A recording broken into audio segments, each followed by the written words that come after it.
is a screw. This screw tightens the both instrument. This instrument's name is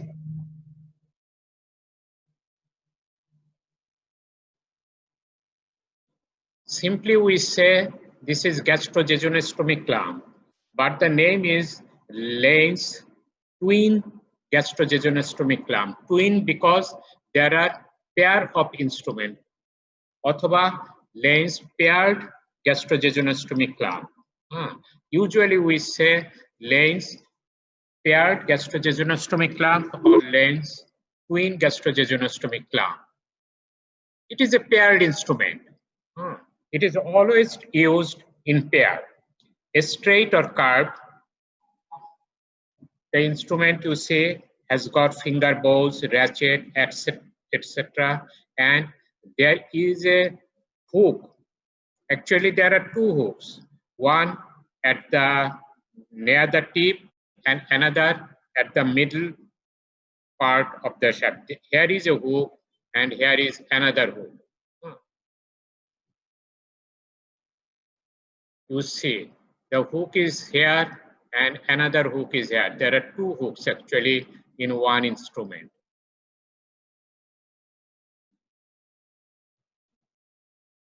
You cannot see probably very good. There is a hook here and there is a hook there. And in another instrument, the other of the pair, there is a screw. And this is known as Lane's paired gastrojejunostomy clamp.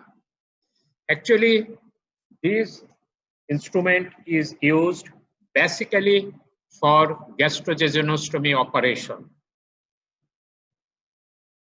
It may be after partial gastrectomy or subtotal gastrectomy, etc., or simply gastrojejunostomy operation in case of pyloric stenosis, or partial gastrectomy in case of gastric carcinoma. Then it may be a straight or curved, had finger bows and ratchet, has a hook at the tip and base of one, screw near the base of other. Then one of the pair has got hook and other one has got a screw. Used in gastrojejunostomy. For whatever indication we do a gastrojejunostomy, it may be pyloric stenosis, it may be carcinoma, or it may be some other disease. In case of gastrojejunostomy, we use this instrument. Then remember, the screw, the one with screw is always used by the surgeon and on the stomach. The instrument which had got the screw, that is applied on the stomach and it is used by the surgeon. Therefore, there is a S for screw, S for surgeon, and S for stomach. And if you remember this S, you can say that which one is used for stomach, and obviously the other one is used in the jejunum. Then which has got the screw, that is used in the stomach, and the other one is used in the jejunum. Stomach one is always used by the surgeon, the other one may be used by surgeon or by assistant, whatever the situation may be. The pair are brought together, one is inserted within the hook of the other and screw is tightened so that stomach and jejunum remain closely opposed. You see, ultimately the instrument is the one is inserted within the hook of other one and the screw is tightened so that they become tightened and opposed together in case of gastrojejunostomy. And what are the purpose of the use of this instrument? Remember these four things. You have to remember and memorize these four things. The purpose is occlusion. What is occluded? The lumen. Occlusion. Apposition. What are opposed? The stomach and jejunum. They are opposed together. And fixation. What is fixed? The stomach and jejunum is fixed nearby so that it does not move and we can perform the operation easily. And hemostasis, the most important one. So that wall, you see it is tightened by screw, therefore the walls are tightly occluded and there is no bleeding. Then hemostasis. Then remember these four things: occlusion, apposition, fixation, and hemostasis. These same four things you may have to mention in other cases. Therefore, remember occlusion, apposition, fixation, and hemostasis. The purpose of the use of gastrojejunostomy clamp is these four. And this is not a sharp instrument and therefore it is sterilized by autoclaving.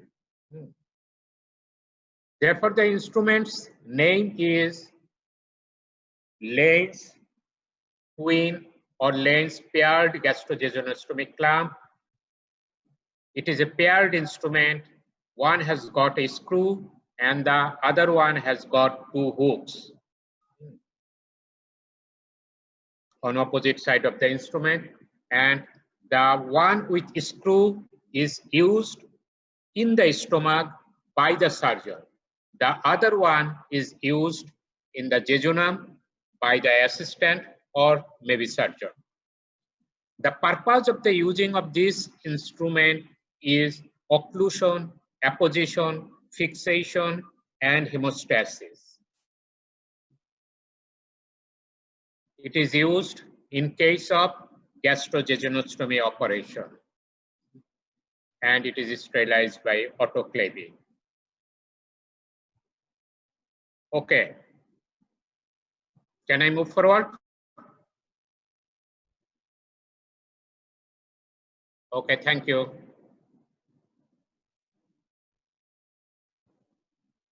It is another clamp. It is also a paired instrument. It is also used in pairs. It is known as intestinal clamp. The other one is gastrojejunostomy clamp. This is intestinal clamp. You know, stomach is mass thick. The wall is powerful than the jejunum or ileum.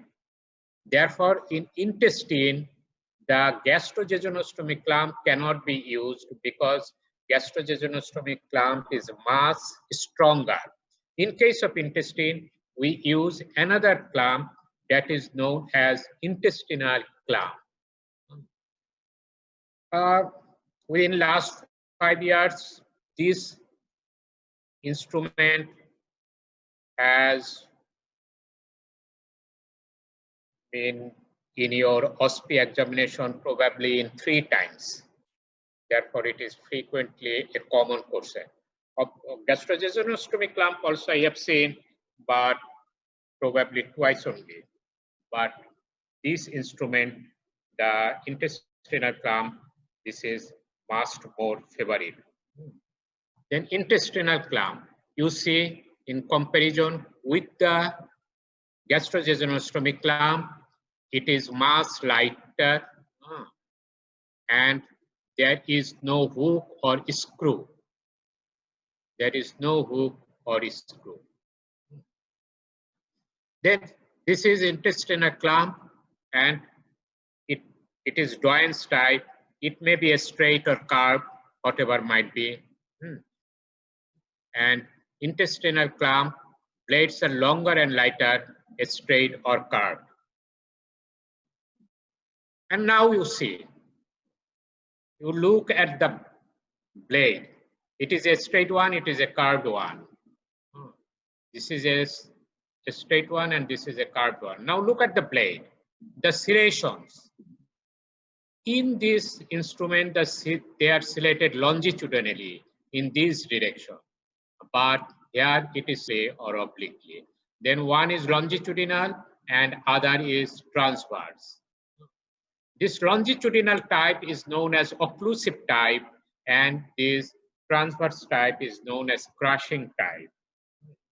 Actually, in your exam, the blades, the picture of the blades or images has been given like this, and they ask you to identify the type of the clamp. Therefore, you see the image very keenly that this is occlusive type, where there is serrations are longitudinal, and this is crushing type where the serrations are more or less transverse or slightly oblique. This is crushing type. Then occlusive type of intestinal clamp and crushing type of intestinal clamp. The occlusive type, it just occludes the lumen, and in crushing type it is much more tighter than the occlusive type, and therefore the vessels are almost totally blocked, and therefore there is crush within the wall, and that is the difference between occlusive type and crushing type. Now in crushing type there is crush of the wall, therefore where we can use it, the wall is injured. Therefore, the crushing type is used only when we resect a part. When we want to remove a part, that part may be crushed. Which part we want to keep within the body, that cannot be crushed at any time. Therefore, suppose a tumor is there in the intestine, or there may be other thing, there may be inflammation such as TB, or there may be ulceration. Therefore, we remove a part of the intestine. Then the part which we want to remove, we apply crushing type of intestinal clamp there, and which part we want to keep, we put the occlusive type there. Is it clear to you? Yes, sir. Okay. In occlusive varieties, the serrations in the blade are longitudinal. In crushing type, serrations are transverse.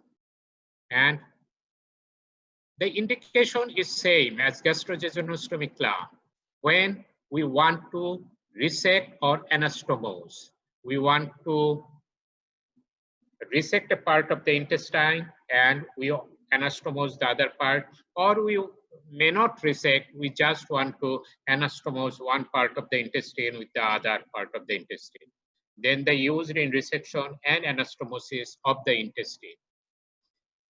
And it is also used in pairs. Usually 2 pairs are required. When there is resection, 2 pairs are required. When we don't resect, we only do anastomosis, then pair may be used. Then the 2 occlusive forceps are applied at the ends of the guard, which are to be anastomosed, and 2 crushing forceps are applied to the ends of the guard, which is to be resected. Now you visualize a intestine, a tube of the intestine. Suppose we remove this part.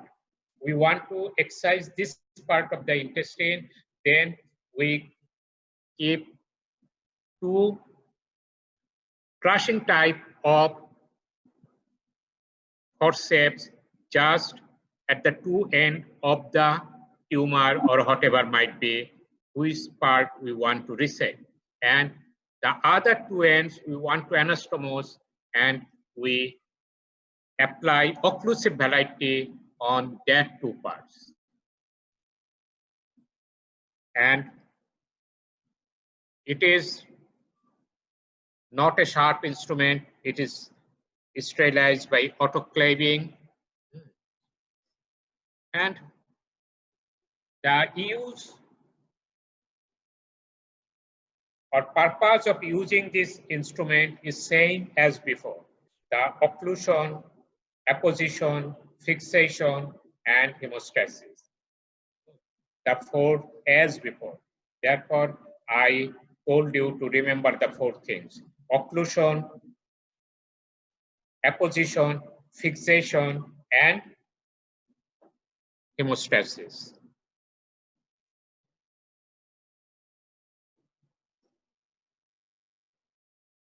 Okay, these instruments are nowadays no more used, but it is also a type of clamp, crushing clamp. It is usually used in case of stomach, and it is Pearce crushing clamp. We don't use this instrument no more.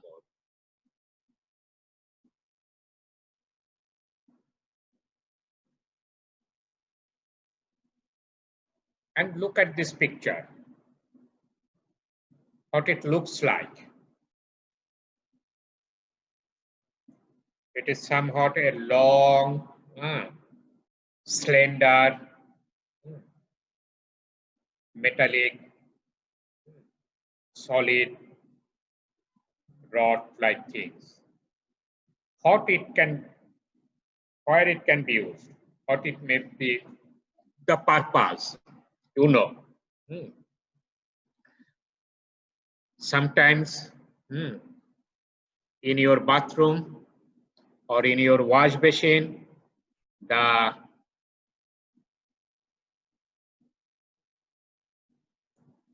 outlet pipe is obstructed. It is jammed, and then you take a bamboo or a long rod and then you push to clear the tube. Is not it? And this tube is almost safe. We use it to clear the urethra. It is known as bougie or dilator. Solid, cylindrical, and long shaft with gentle curve and olive tip. You see, the curvature is gentle and there is an olive tip, and this olive tip is important, otherwise you will injure the tissue. It is blunt olive tip. Handle is round and the numbers are written has a difference of 3. These are numbers like that: 4 by 7, 5 by 8, 9 by 12, etc. Dilatation of urethra in case of stricture prior to cystoscope, ampoule of Vater, etc. We can dilate any tube. It may be urethra, it may be ureter, it may be common bile duct, etc. For this dilatation, it is used. And probably in my last class, that is a long before the year vacation, I had shown you an instrument for dilatation of the CBD. Can you remember? That instrument was named as Beck's dilator. This is Beck's dilator. You see the olive tip so that the tissue is not injured. This is Beck's dilator is used particularly to dilate the CBD. But this cannot be used to dilate the urethra, but urethral dilator can be used to dilate the CBD. Then this is Beck's dilator.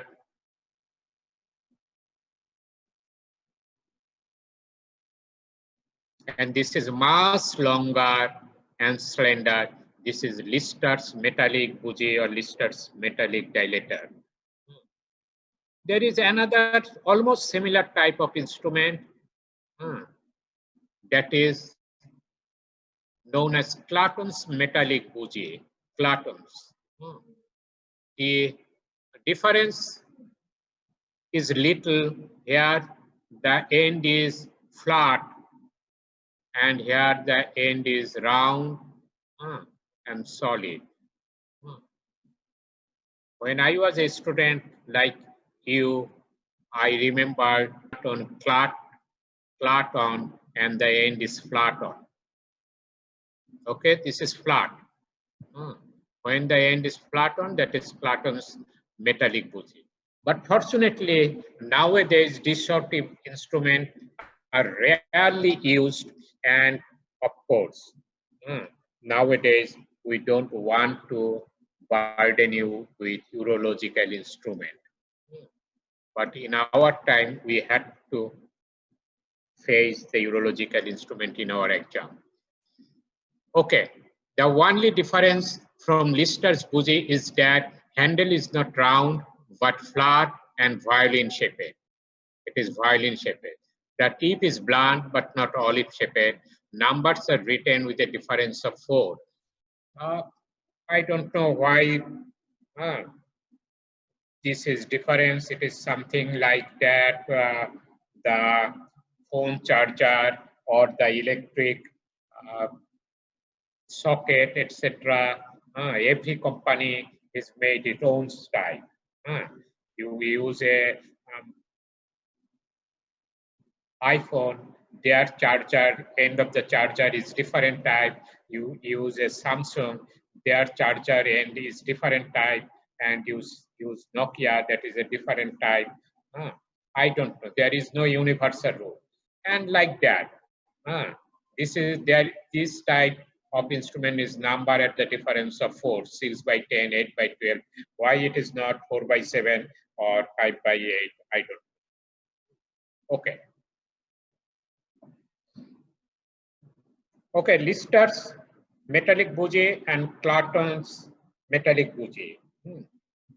These instruments are very uncommon to come in your exam. But now I am going to laparoscopic unit. This is very important because nowadays almost 50% of the operations are laparoscopic operations, and it is very likely that the laparoscopic instrument will come in your exam. Therefore, please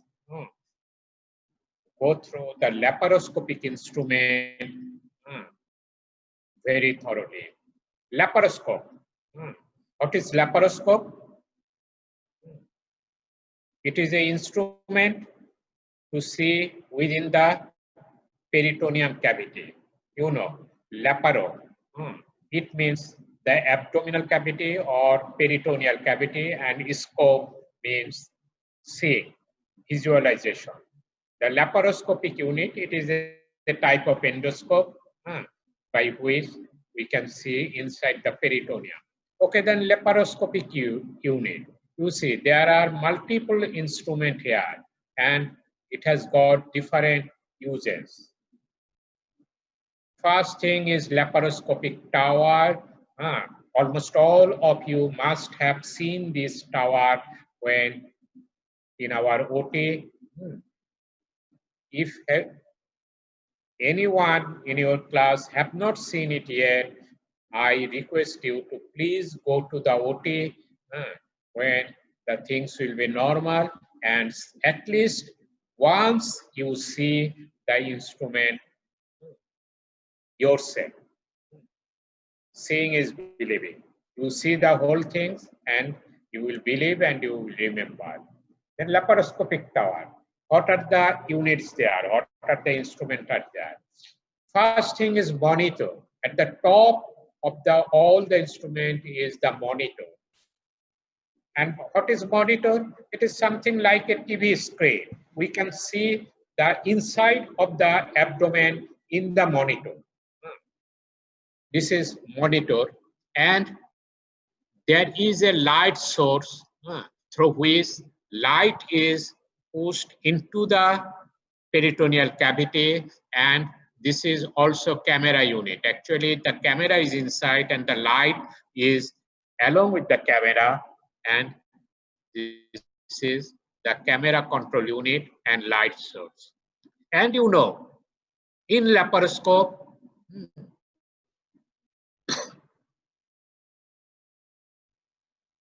in laparoscope, the peritoneal cavity or the abdominal cavity has to be insufflated. It has to be distended or insufflated with gas. And there is a machine that is known as insufflator. And there are other instruments such as like video recorder, frequently use a video recorder. There is a diathermy controller in the instrument, and suction irrigation system. In our OT, the suction irrigation system is outside this tower. It is in our OT, it is centrally controlled, not here, but it may be here or it is another. Then the main instrument is the monitor, the light source, the insufflator.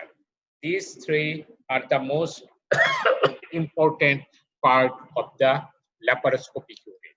You need a monitor, you need a camera and light, and you need a insufflator to inflate the peritoneal cavity. And you may use the video recorder or something like that, or you may not use diathermy, the suction irrigation. This may be a separate part.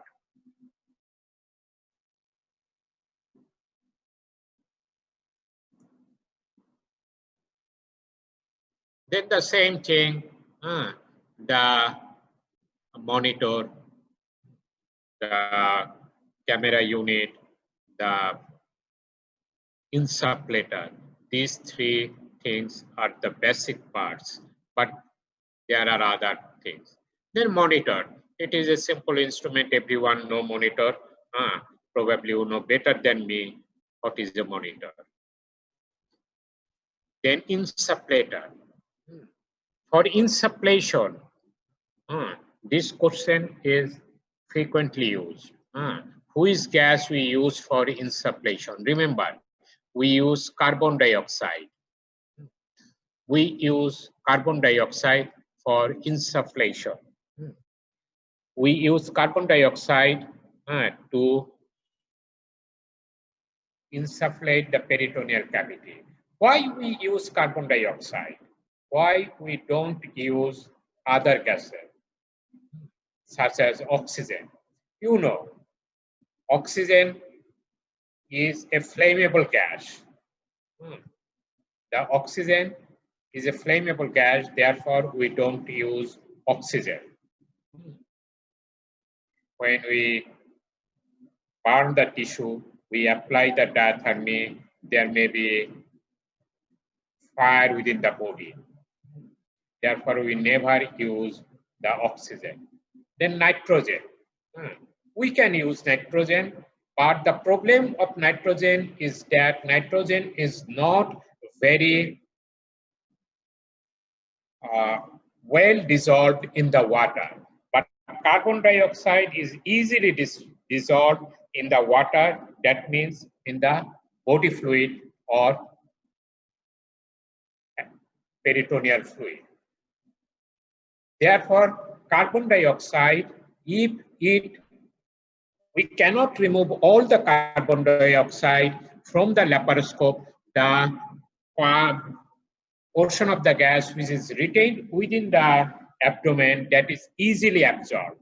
Therefore, benefits of using carbon dioxide, that it does not catch fire, it is not a flammable gas, and it is readily absorbed in the fluid.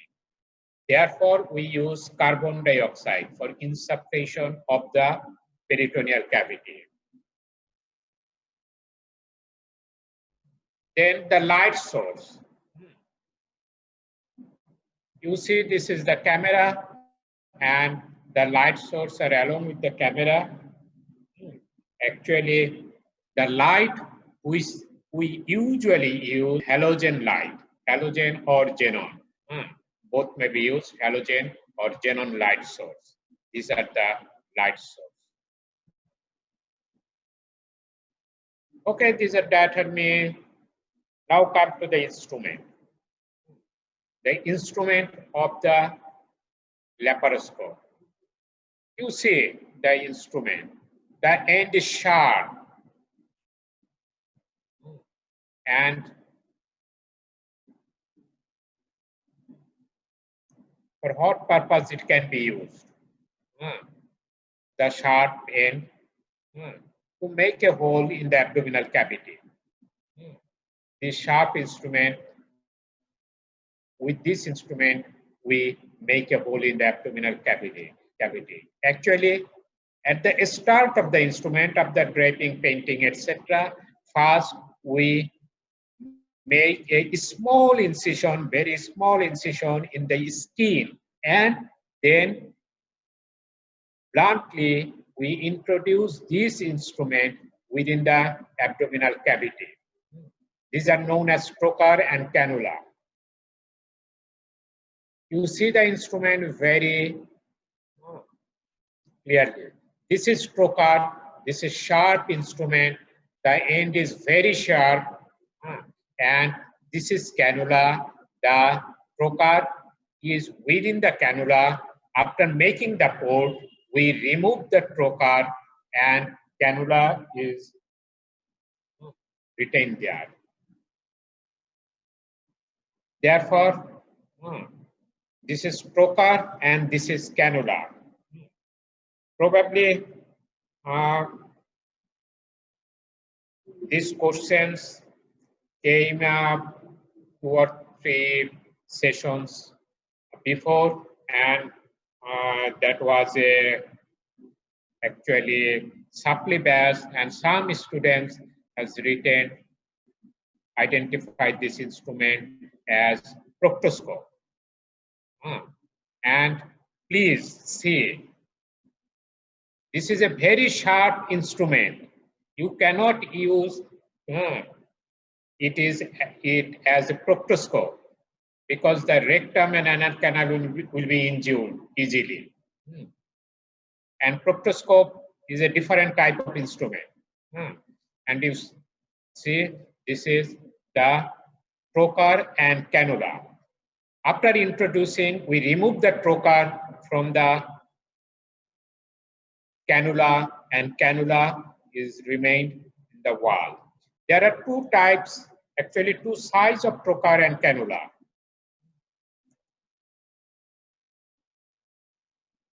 One is, we usually say that 5 millimeter and 10 millimeter.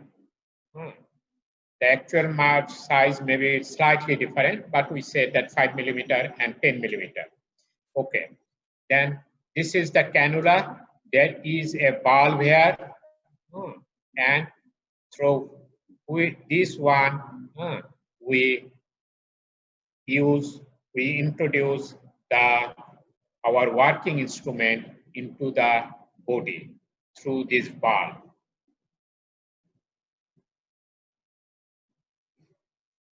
And there are reducer. Actually, there are 2 types of reducer. These reducers we can use to make a 10 millimeter port or 10 millimeter cannula to a 5 millimeter cannula. Therefore, it is reducer. With this instrument, we can reduce the size of the cannula from 10 millimeter to 5 millimeter. Therefore, this is known as reducer. There are 2 types of reducer. One is a long tube-like reducer. It is tube reducer, and there is other one is short, applied just at the mouth of the cannula, and it is known as flap reducer. Okay. Then for today, these are the instruments. In our next class, we will go through the other instrument. Therefore, cannula, trocar and cannula. It is a masked instrument in case of laparoscope. Without trocar and cannula, we cannot go inside the abdomen, and we cannot even introduce the telescope or any instrument. And remember that nowadays, almost 50% of the surgical cases are laparoscopic surgery, and therefore it is very probable that some laparoscopic instrument will be given in your exam. Please please go through the laparoscopic instrument very thoroughly. Okay, thank you.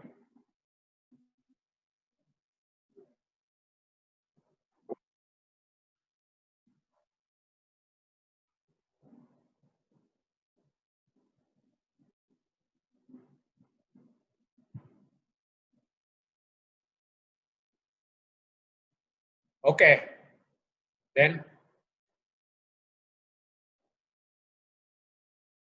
for today,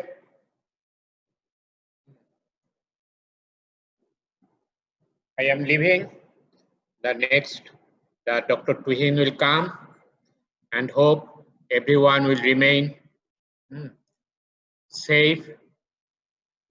Okay, what is the condition of the India? Is there any students from India here? Hello.